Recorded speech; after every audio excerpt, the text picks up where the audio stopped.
Welcome to new short video. ഈ frock model dress ഫ്ലിപ്കാർട്ടിൽ നിന്ന് വാങ്ങിച്ചതാണ്. 500 സംതിങ് ആണ് റേറ്റ്. ഇന്നലെ ഞാൻ വലുതായിട്ട് ചെറിയൊരു വീഴ്ച വീണിടത്ത് വല്ലതും പറ്റിയോന്ന് ചോദിച്ചിട്ടുണ്ടെങ്കിൽ വീണിടത്തിന് ഒരു കുഴപ്പമില്ല. ഇത് ഇങ്ങനത്തെ ലേസ് ഒക്കെ ഉണ്ട് കേട്ടോ. പിന്നെ എനിക്ക് എന്തെങ്കിലും പറ്റിയോന്ന് ചോദിച്ചാൽ എനിക്ക് പറ്റി. ഇങ്ങനെ ഒരു ചെറിയ സ്ക്രാച്ചും പിന്നെ ഈ കയ്യിൽ ആ ഭാഗത്ത് അത്രയും ചതവും. പ്രത്യക്ഷത്തിൽ ഈ കയ്യിൽ മാത്രമേ പരിക്കുള്ളെങ്കിലും ഞാൻ ആക്കൂടെ ഒരു പഞ്ചർ പരുവത്തിലാണ് രാവിലെ എഴുന്നേറ്റത്. അതുകൊണ്ട് തന്നെ ഒരു 10-10:30 എഴുന്നേറ്റപ്പോൾ ഈ കൈക്ക് പരിക്ക് പറ്റിയത് കൊണ്ട് പഴയതുപോലെ താടിക്ക് താങ്ങ് കൊടുത്ത് കൈകുത്തിയിരുന്ന് ആലോചിക്കാനൊന്നും പറ്റുന്നില്ല. ഇപ്പം ആലോചിച്ചാലും ഇല്ലെങ്കിലും ഇന്നൊരു മുട്ട ബിരിയാണി ഉണ്ടാക്കണമെന്ന് ഞാൻ നേരത്തെ ആലോചിച്ച് വെച്ചിരുന്നതായിരുന്നു. അപ്പൊ വായോ നമുക്ക് ക്യാമറ അടുപ്പിലോട്ട് ക്ലോസപ്പിൽ വെച്ചിട്ട് പാചകം തുടങ്ങാം. അല്ല തുടങ്ങി.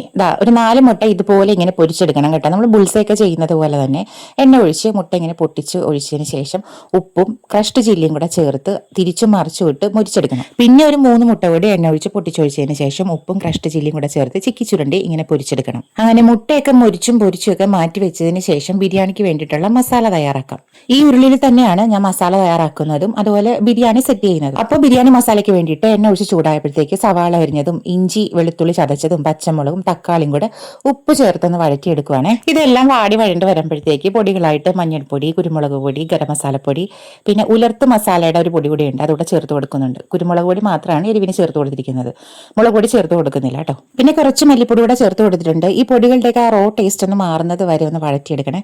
അഡ്വാൻസ്ഡ് ആയിട്ട് ഞാൻ കുറച്ച് തേങ്ങാപ്പാൽ ചേർത്തിട്ടുണ്ട്, അല്ലെങ്കിൽ ഈ പൊടിയൊക്കെ കരിഞ്ഞു പോയാലെന്ന് വിചാരിച്ചു. അപ്പൊ മസാലകളൊക്കെ ഒന്ന് മൂത്ത് തുടങ്ങിയപ്പോഴത്തേക്ക് ബാക്കി ഇരുന്ന തേങ്ങാപ്പാലൂടെ ചേർത്ത് നന്നായിട്ട് മിക്സ് ചെയ്തെടുത്തു. ഈ ചാറൊന്ന് തിളച്ചു തുടങ്ങുമ്പോഴത്തേക്ക് നമ്മൾ പൊരിച്ചു വെച്ചിരിക്കുന്ന മുട്ട ഇവിടെ ചേർത്ത് കൊടുക്കണം. ഞാനിവിടെ 4 മുട്ടയാണ്, 4 പേർക്കുള്ള ബിരിയാണിയാണ് ഉദ്ദേശിച്ചത്. മുട്ട ഈ ഗ്രേവിയിൽ ഒന്ന് പൊതിഞ്ഞു വെക്കുന്നത് നന്നായിരിക്കും. പിന്നെ തിരിച്ചു മറിച്ചൊക്കെ ഇട്ട് ഒന്ന് വറ്റിച്ചെടുക്കണം ഗ്രേവി. വേറെ പ്രത്യേകിച്ച് ടേസ്റ്റ് ഒന്നും ഇല്ലല്ലോ. അപ്പൊ ഈ ഗ്രേവിയുടെ ആ ടേസ്റ്റും അതുപോലെ ഉപ്പും എരിവും ഒക്കെ ആ മുട്ടയിൽ ഒന്ന് പിടിക്കാൻ വേണ്ടിയിട്ടാണ് ഇങ്ങനെ തിരിച്ചു മറിച്ചൊക്കെ ഇട്ട് കൊടുക്കുന്നത്. അപ്പൊ ഈ മുട്ട മസാല റെഡിയായി കഴിയുമ്പം, അതായത് ഇത് വറ്റി ഒന്ന് ഒരു സെമി ഗ്രേവി ആകുമ്പോഴത്തേക്ക് നമുക്ക് വേവിച്ച് വെച്ചിരിക്കുന്ന ബസുമതി റൈസ് കൂടെ ചേർത്ത് കൊടുക്കാം. ആദ്യം നമ്മൾ ഒരു ലെയർ ചോറിടും, അതിനുശേഷം നമ്മൾ പൊരിച്ചു വെച്ചിരിക്കുന്ന ചിക്കി പൊരിച്ചു വെച്ചിരിക്കുന്ന മുട്ട ഇങ്ങനെ വിതറി കൊടുക്കും. പിന്നെ മല്ലിയില, അതുപോലെ തന്നെ സവാള വറുത്തതും പിന്നെ കാഷ്യൂ നട്ട്സ് വറുത്തതും കൂടെ. ബിരിയാണി അരി വേവിക്കുന്ന കൂട്ടത്തിൽ ഗ്രാമ്പും പട്ടയും ഏലക്കൊക്കെ ചേർത്താണ് വേവിച്ചെടുത്തത്. അതുകൊണ്ടാണ് ചോറിന്റെ കൂട്ടത്തിൽ ഇതൊക്കെ ഇങ്ങനെ തന്നെ കിടക്കുന്നത് കാണാൻ പറ്റുന്നത്. വറുത്ത കറിവേപ്പിലയും മുന്തിരിയൊക്കെ ഉണ്ടായിരുന്നെങ്കിൽ അടിപൊളിയായിരുന്നു. എന്തായാലും അതൊന്നും ഇന്ന് ബിരിയാണി വെക്കുന്ന സമയത്ത് കിട്ടിയില്ല കേട്ടോ, കയ്യിലില്ലായിരുന്നു. രണ്ടാമതും ഇതുപോലെ തന്നെ റൈസ് നമുക്ക് ലെയർ ചെയ്യാം. ബാക്കി വന്ന മുട്ട വറുത്തതും അതുപോലെ ഫ്രൈഡ് സവാളയും കാഷ്യൂ നട്ട്സും മല്ലിയിലേക്ക് ഇങ്ങനെ ഒരുമിച്ച് ചേർത്തതിന് ശേഷം